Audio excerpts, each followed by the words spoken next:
As the famous quote by Jonathan Edwards goes, there are always two sides to every story. And that applies to cybersecurity as well. Very often, we hear on the news about a cyber attack, where the bad guys, aka the malicious hackers, work to disable a security system to either take it down or to steal information, usually to get a ransom. But hacking wasn't always, almost inherently, associated with illegal activities. In fact, the term first started to appear in the 1960s in connection with activities at MIT and referred to applying creative engineering techniques to hack machinery and make it operate more efficiently.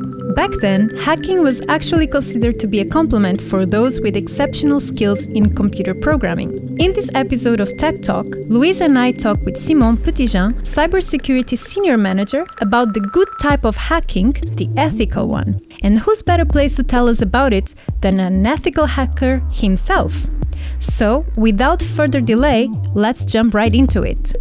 Welcome to a new episode of Tech Talk. This is episode 3, season 5. And it's actually very interesting because the name of the episode is, Carla? The one on ethical hacking. Hello, Carla, by the way. Hello, Louise. How are you feeling? I am awesome. I mean, outside it's sunny, yes. Something that is absolutely unexpected because the entire week was supposed to be rainy. But cold. Yeah, but that's beautiful. Is cold it? And sunny. I love it. It's just the rain is not my friend. And well, in today's episode, we have Simon Petitjean. I always have pronouns with Petitjean. Petitjean, okay. Is that correct? Thanks. Yeah, that's it. Aha, I can do it better than you, Luis. I really thank you for being here. I know you have been on holidays, but even though you are reconnected with your job, you were willing to be with us. So welcome, Simon. Thank you.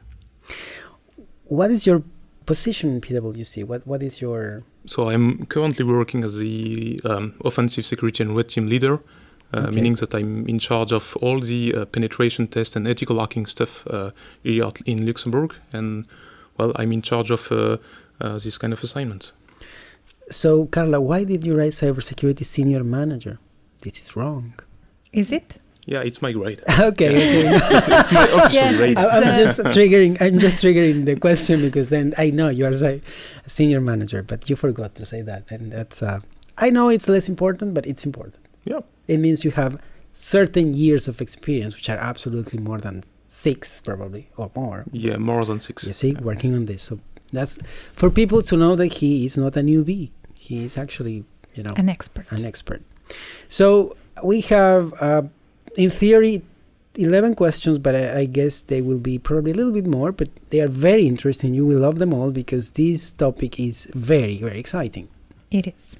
So, Carla, you always have the prime time to ask the first question. Thank you, Luis. Prego. So, when we think about hackers, actually, it's usually with a bad reputation. They have a bad reputation, but not all of them are bad guys. I guess you're not a bad guy. So what does an ethical hacker, also called white hat hacker, do? Well, that's a good point because you heard about hackers in the news and often they are described as digital mercenaries. So that's why in the ethical hacking terms, the ethical part is really important. If you want to make a parallel with the mercenary and soldiers, for instance, the first one, they just fight for money, while the second one, they do it to build and maintain a safer world. So for ethical hacking and what you call the white hat hacking, which is quite similar, the goal is to help governments, is to help companies or even individuals like yourself to protect against malicious people that want to steal their money, impact their reputation, or just simply try to impose questionable ideologies. But isn't it more exciting to be a mercenary than a soldier? Well, depends if you want to earn a lot of money and then end up in jail, or if you want to pay your income taxes but still be free. Do you want to be a good guy or a bad guy? So you are a cybersecurity soldier. Yeah, can be. Could be. Okay, because I love the analogy you used. Well, very nice. My weapons are less lethal. Angel, I would love to be the mercenary anyway. Really? I mean, being the good guy is always boring. Well, being a superhero is probably You Probably. see, that's a very good point. But not Batman, please. He's just annoying. Anyway, let's get back to the topic. Yes. So, why does a company like PwC, has this type of professional? We are really curious about this. Yeah, and clients are really curious because when they think about PwC, they just think about, making tax declaration or helping in audits and so on. But we've got a lot of clients that are working in that field, but they also have long-standing concerns about their cybersecurity. Most of them for financial reasons, obviously, because there's a lot of banks here, hedge funds, management companies, and so on. But more and more, they just realized that not only financial theft is a thing, but also reputation loss or damage. And history has shown, unfortunately, that it's much harder to recover from a reputational damage than simply from a financial loss.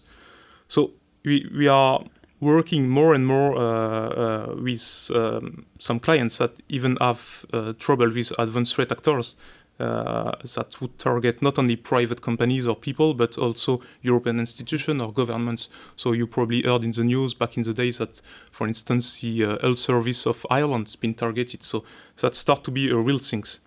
And in that context, a decade ago, you talk about the fact that I have more than 6 years of experience, but a decade ago at PwC, we understood that we need to support our clients in that fields because we need to help them reinforce their technical cybersecurity skills, and in particular regarding offensive security. So we can no more rely on question-based audits or gap analysis or this kind of, I would say, stuff that has been done in the past, because right now we need to adopt a more realistic testing approach because that's what will happen in real life. I think you mentioned something very, very, but a reality. Now you said a financial loss is way in the end is easier, not easier to manage. It's always complicated, but a reputational damage you can take decades to rebuild. That's true. Yeah, and once it's lost, it's very complicated. You've got a lot of insurance right now that propose cybersecurity coverage. It's quite complicated to estimate what it will cost in terms of operational damage, but in terms of reputation, it's even more difficult. If you lose some medical data of your customers, wow, it's a real mess then to get the trust again. Yeah, I also don't remember where my reputation got lost. What do you mean, Luis? I don't know. It's just whatever you want to think of. Okay. Now I'm curious, but I see that you're not going to... I'll tell you that off record? microphone, off record. Okay, so you raised my curiosity and I will make some research about you on the darknet. On the dark web. Oh my God. No, I don't get that far. I'm a good boy. Okay, Carla, could you ask please continue with the list of questions? Is there such a thing called hacking as a service? And do we have it here at PwC?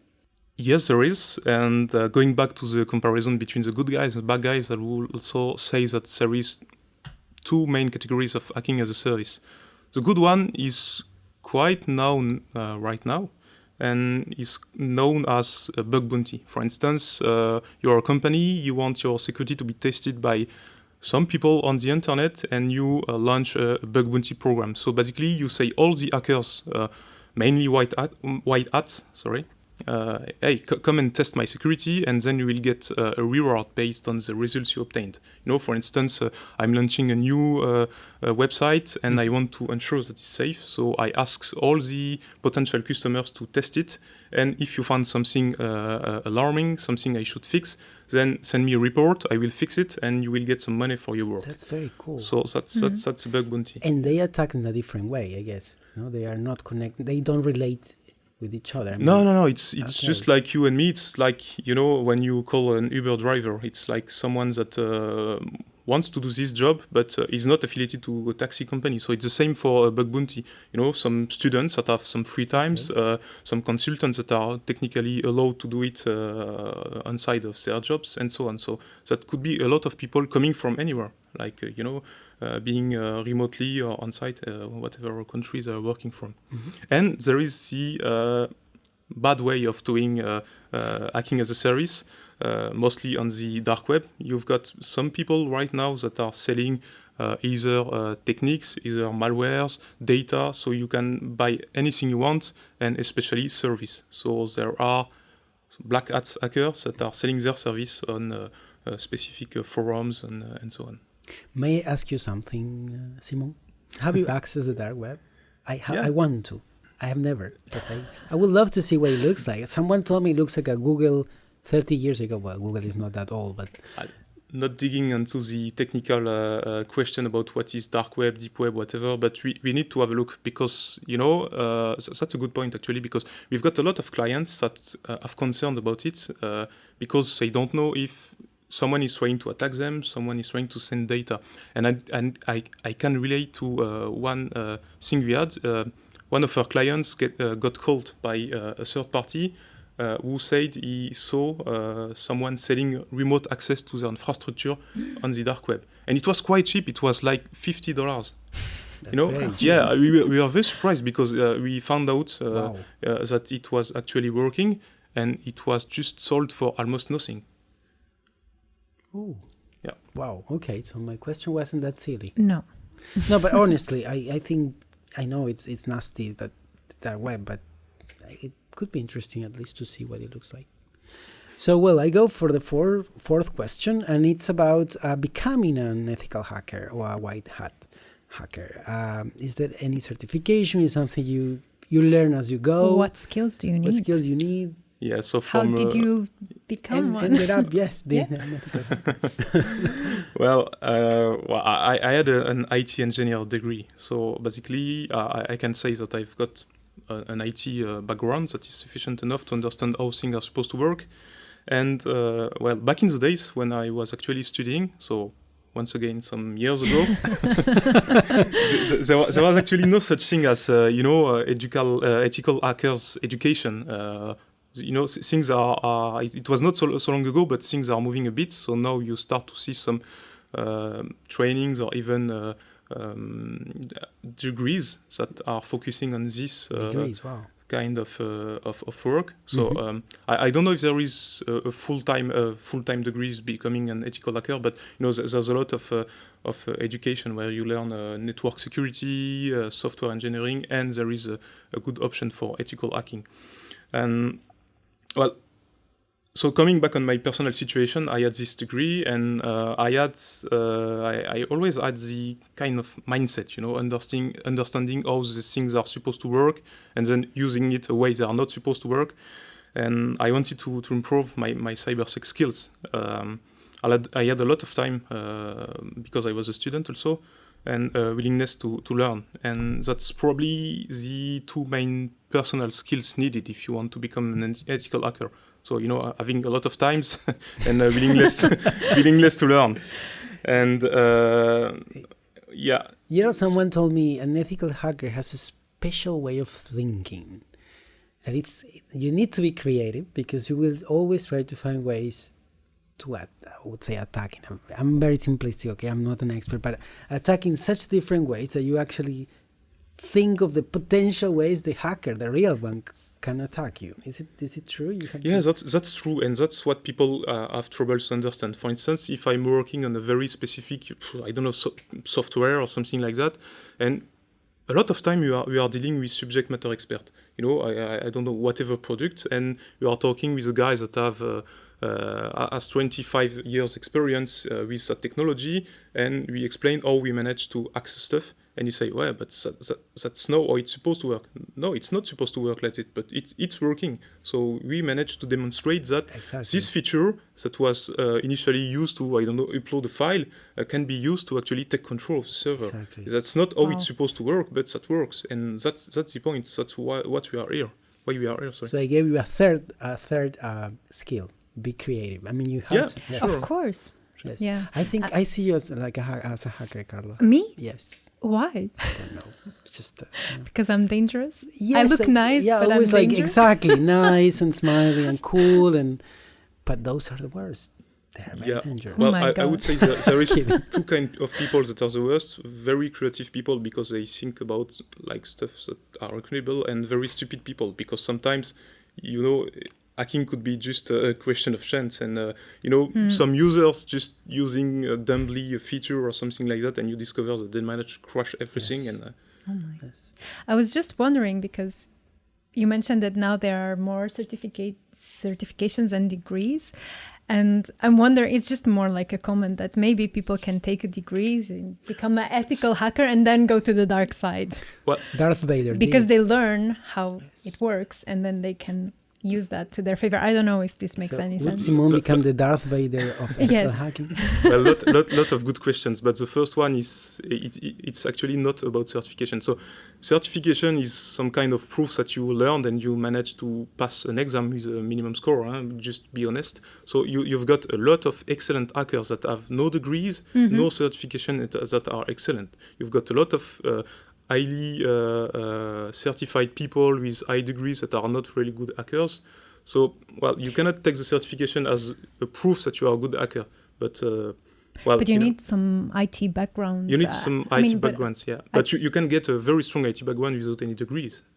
Of course. Exactly. Yes. That's very So good I point. can become a hacker, in fact. I see you. Don't abandon me now. Just be part Okay. of us, please. We Okay, need you. I'll stay. We need you.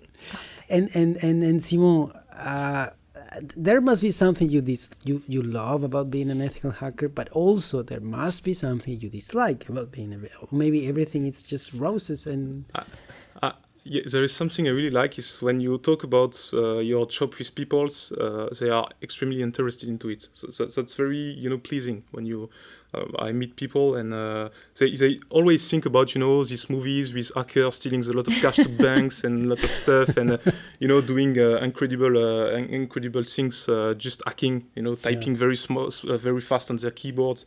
And honestly, I must admit that sometimes I'm a bit tired during parties because when I meet someone I don't know, they ask what I do for a job, and I say, just boring computer stuff. Because I know if I talk about the fact that I do hack stuff and I'm paid for that, it will be an endless discussion, extremely interesting and passionate, but endless discussion. And people don't really know that you can get paid for such a job. And even my life partner, when we met, she did not even know that you could be paid to do that. So your recommendation is, to people is don't talk about ethical hacking when you go on a date. It's like the first rule of the Fight Club, so don't talk about it. Exactly. Okay, now you all know what not to do. And it's like when you're talking about IT, you will have to fix your grandma's computer. So if you say that you are a hacker, then you've got someone that will ask you to hack the Facebook of whatever people. But, that's true. And I would say you talk about the least favorite things. Yes, what you don't like. Yes. It's not that I don't like, but it's not a 9-to-5 job, meaning that, incredible things happen all the time. And I don't know, you remember the hack of the iPhone that happened a while ago. And, it always happened at the wrong moment. So it's in the middle of the night, and then you want to understand, you want to make your research, and you want to keep up to date. And so... it's just time consuming. It's extremely time consuming. I guess if there is an attack, it's like a doctor, or you have to solve it as quick as possible. No? Exactly. You may be in the middle of a party. And someone calls you on a date. Even when it's not about an attack of one of our clients or on stuff, it's like, okay, I want to know what happened because I want to be able to understand what happened. I want to be able to do it again. I want to be able to explain it to my clients. So, Okay. And if you just lose 1 week because you are on holiday, basically it's over and you are up to another. Yeah. Wow, there is a bit of a stress there. Eh? Yes. Okay. A bit. A bit like a lot. Yes. Okay. So let's get technical. Luis, do you want to sing? Oh, let's get physical. Yes, that's the original. Technical. No, technical. No, really. I mean, really. What have you eaten? I don't know. Spices? Maybe. I don't know what's wrong with me.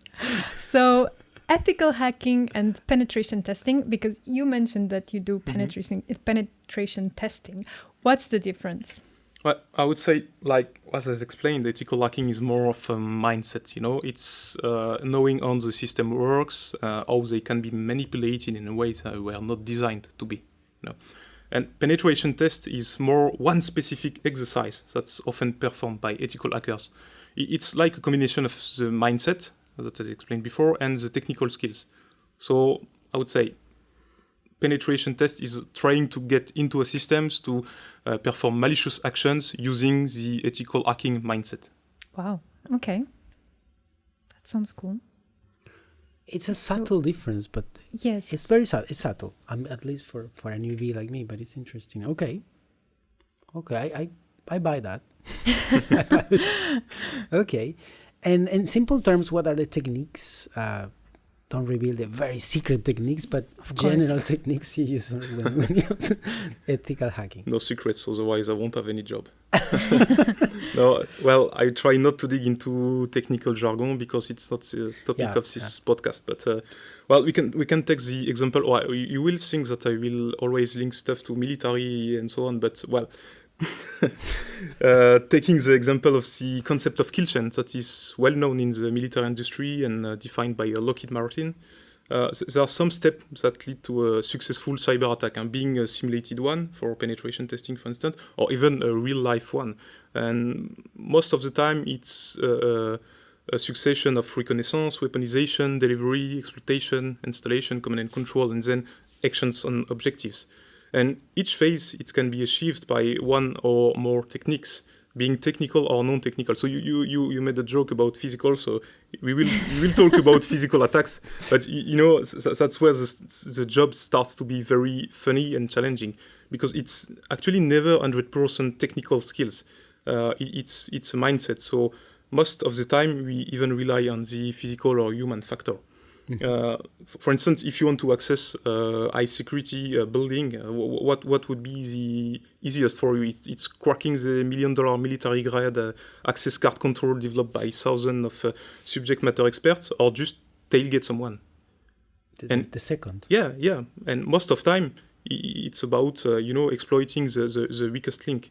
Well, in other cases, you also have got some access controls that are poorly implemented, even well designed, and that's also a human vulnerability, because people did not do the right thing, and then you end up managing to access to, as I said, an high security building with a very strong mindset and a bit of technicality.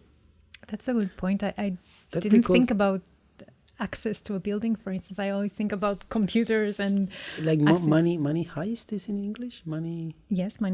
Money heist. They just use the physical. They enter the building. They enter the building.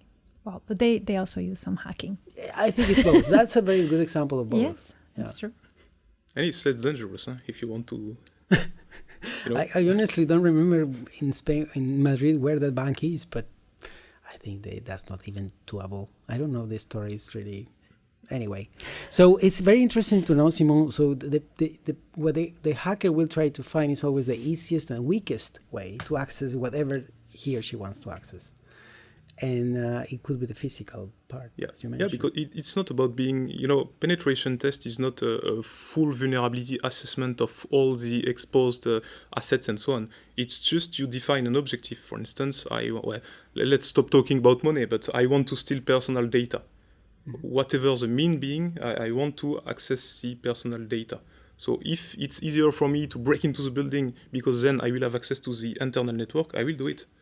If I can do it sending a phishing emails because I will end up on the computer of the guy managing the data, I will do it because it will be easier. And as an ethical hacker, you use vishing, smishing, all these techniques to see also. And vishing is also quite funny. If you talk about calling people and impersonating someone and trying to put pressure, I did it for a bank once, and it was extremely funny because it actually works. Uh-huh. If you are well prepared, it works. May I ask you something?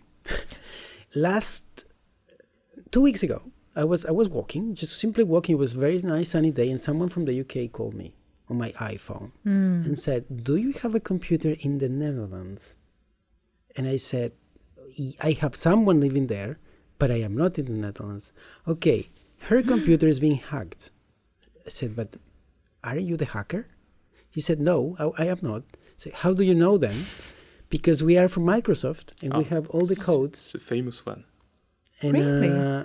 And I told him, this is very, very weird, but that's the only thing I can tell you now. I said, okay, I will send a code to this person, and this person has to access something. And I said, okay. But I think he was a hacker. Yeah, sure.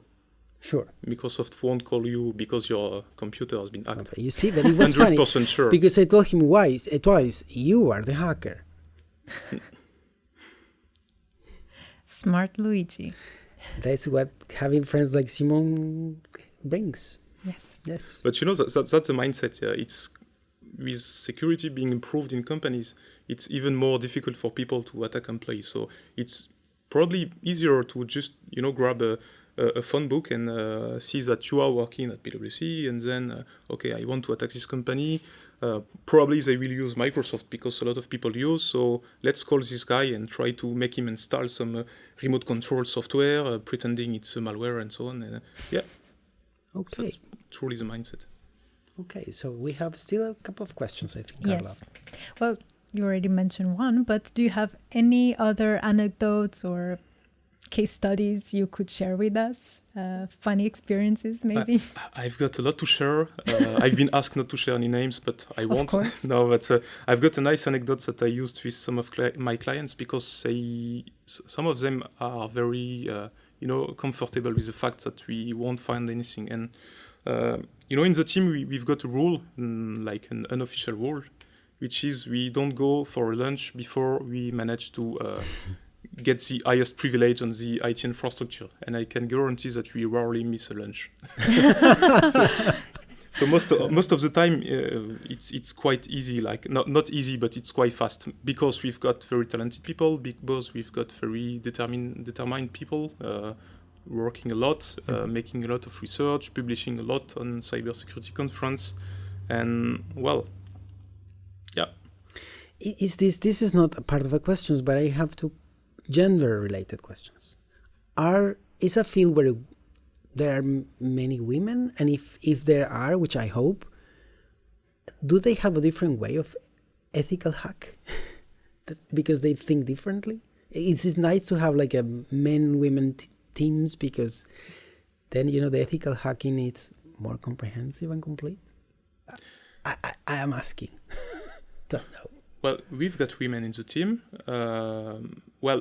Obviously, as you can imagine, in particular in technical topics, there are less women. Yes. I can't explain why, honestly. And I would not say that they've got a slightly different way of thinking. Okay. It's just, based on some observation, probably they tend to go a bit deeper in the understanding of how the things works, and probably it would help to be even more efficient. But okay. Yeah. Okay. Well, it was just okay. Interesting. So quickly, really, I think most people may be familiarized with the most common threats companies face nowadays when it comes to cybersecurity. I mentioned some phishing. What is the other one? Ransomware. Honestly, yes. Even not talking about technical stuff, but I think the most important trait would be also the mindset of the companies, because most of them, they think that compliance means security, policy means protection. I have a nice story about that, but we had a client, we hacked, and basically we started to plug our computer within the internal network, and the guy say, "Oh, no, stop, you cannot do that." Yeah, yes, we did. Why could we not do that, actually? Yes. And he say, "But you signed the IT security policy saying that you would not do that." What? And we were like, "Do you really think that some hackers would read your policy?" And really? Oh gosh! And what did the person say? I mean, it was like a deadlock. He was like, "Oh, that makes sense, actually." Of course, it makes. I mean, really. There is another mindset that is wrong, and we see a lot, in particular these times, it's regarding, you talk about ransomwares and cyber attacks. We've got a lot of clients that think that they won't be attacked because they are not exposed politically, because they don't have a lot of money, because they are just doing good things. But, the attackers, they just don't care, and they don't even target some companies sometimes. Sometimes they just hack all the things, exactly. And they end into, I don't know, a childcare company, and then an hospital, and then a bank, and then whatever. So even if you don't think that you are exposed, you are exposed cybersecurity-wise. It's a thing. But it's interesting because your answer, we come back to the same thing. It's the human part and not really the technology play a big chunk of the cybersecurity. I don't know, you call it drama, but really. Yeah, it's true. Like Simon said, it's the mindset. It's the mindset. Again, it's the human, at least until now. Of course, Maybe when the robot there are vulnerabilities in technology. Yeah. Can be. Yeah. So now But the still. people listening to this call will understand the endless e-learning about self-awareness, cybersecurity awareness, not clicking on phishing. It really happens. It's a shame. Yeah. It really happens a lot. It's just with my little Sometimes anecdote. I exactly. was And- wished. Yeah. Is it a Is it a verb? Is that a word? Honestly, we are working on incident at a lot of clients, and I can guarantee that even high-tech ransomware attacks, whatever, they quite always start with a human error, like clicking on a link, clicking on a website, opening an attachment, whatever. Now let's put the black hat for the next question, Carla. Because the next question is about black hat hackers. Is that Yes. hard? It's hard to say that. Black hat hackers. It's not Say easy. it quickly. Black hat hackers. I could, Faster. but- Please. I don't know what's with me today, seriously. So let's get serious. Does your team also help companies to respond to real threats? I mean, when they are breached by black hat hackers?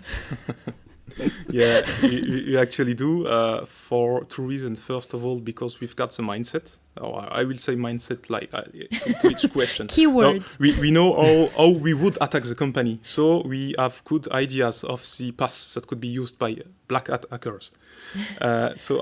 Yes, we help our clients when they are breached. But one major point to highlight is it's extremely different in the way of working. So the mindset is the same, but it's extremely different. As I said that during penetration test, we only find, for instance, 1, 2, or 3 ways to reach our goals. And then when we are working on incidents, we are in a situation where all the possible paths are open. And we have to analyze everything. We need to be exhaustive, otherwise we won't find the path of the attack. And that's extremely time-consuming, because on this position, you have to look at everything, every possible scenarios, anything that... It's a lot of available. pressure. A lot of pressure. Do you get because stressed when you have to, there is an incident? Yeah, so that's a lot of pressure, not a lot of sleep. I guess. Yeah. One other annoying point is that, and it's not randomly, but most of the incidents, they just happen on Friday evening, because attackers, they are not dumb. They know that people won't be there for the weekend. Mm-hmm. So yeah, stressful. Yes.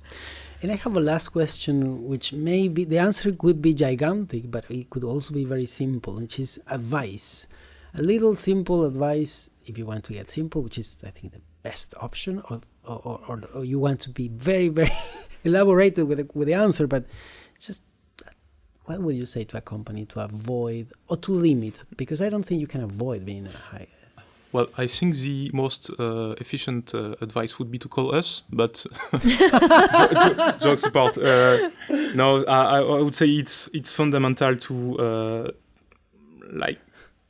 control and master your environment. Making an inventory, knowing your assets, knowing your infrastructure. It sounds dumb, but a lot of companies, they don't even know what they've got to defend, how they are exposed. So there is a lot of companies that have a lot of money and that think that spending a lot into expensive security product will be sufficient. There's a lot of vendors that promise everything for a lot of cash, and that's a bad position, because you will have all the toolings you want, but no one to exploit them, and even sometimes it's just not installed correctly. So I would say you'd better start hire some qualified and experienced experts, train them, keep them, and you will be in a position of starting quality project. And obviously, getting back on my call us joke, a lot of customers and companies, they cannot hire a team of 50, 100 cybersecurity experts. Makes no sense for them, because they are too small and they don't have the needs for this kind of position. And that's also our purpose. That's why we are here also. It's to help our customer to grow up, to skill up, and help them build a more secure environment in which they can do their job and do their operational tasks. Thanks, that's very good advice. You know, that recalls what Koen Maries, our cybersecurity leader, says all the time. He says, but today is not really a matter of if you will be attacked, because we are all vulnerable, big, small, sophisticated, non-sophisticated. It's not even about buying very sophisticated stuff, but like you said, no, get your people prepared, educated, trained, and there's a term he uses, but I also don't remember. I really don't remember which is it, but it's preventive. Could be preemptive. Yeah. Preventive cybersecurity. Preventive, yeah. And not reactive. Better be prepared. Yes. Yeah. But if you are in a position of reaction, you already have been hacked. So exactly, it's a bit late. So well. On that note, I think it was a wonderful conversation. Yes. I think we laughed a lot, and yes, that's also very good. Very good, especially with this beautiful afternoon. I think the sun helps. I think it helps. I think Let's even say. Antoine, that it's not always serious, is smiling right next to me. A little bit, he says. So Simon, thanks a lot for being here. Thank you. Thank you very much. We have learned a lot. I hope you all there behind the scenes. No, in this case, no. It's behind what? I don't know. It's a good question. The microphone? I don't know how to say that. Headset? Your Headset, headphones? exactly. Under your headset. Have enjoyed this conversation and learned like we have done. So have a very nice afternoon, and until the next time. Do we have still some? Carla is looking at me like, is there any question? No. Because I said afternoon. Oh, I'm sorry. Have a very nice whatever it is. We can cut this. That's better. Yes. Okay. So this is TechTalk, technology made simple, Carla. Over a cup of coffee. Thank you. It has been the last 2 episodes. She didn't remember what to say. Do you think that is okay? It's not okay. It's not, but you said your part and I said my part. So we're good. Okay. Thanks. Ciao. Ciao. And that's all for today. This is Tech Talk, technology made simple over a cup of coffee. Thank you for listening, and until the next episode.